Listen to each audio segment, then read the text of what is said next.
Most people believe that there is a malevolent force amongst humanity.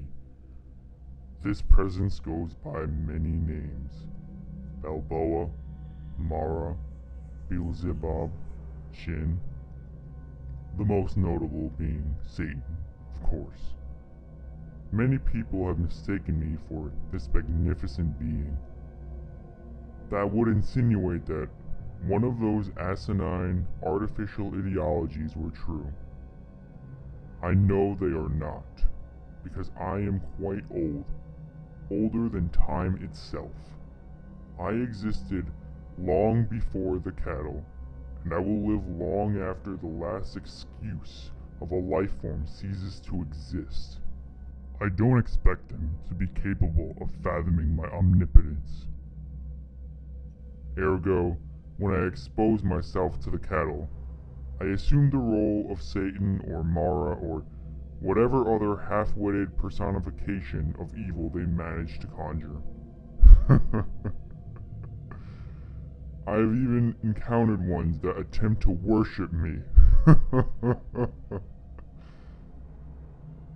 If only they knew the destruction and pain I have bestowed upon their kind.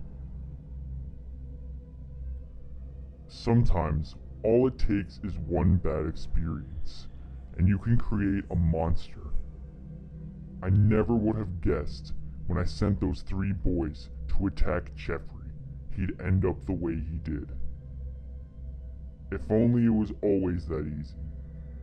There are times that many hours are spent on breaking the sanity of the right one. Many of nights were spent whispering into the ear of the lonely German painter. Perhaps that was one of my most successful experiences.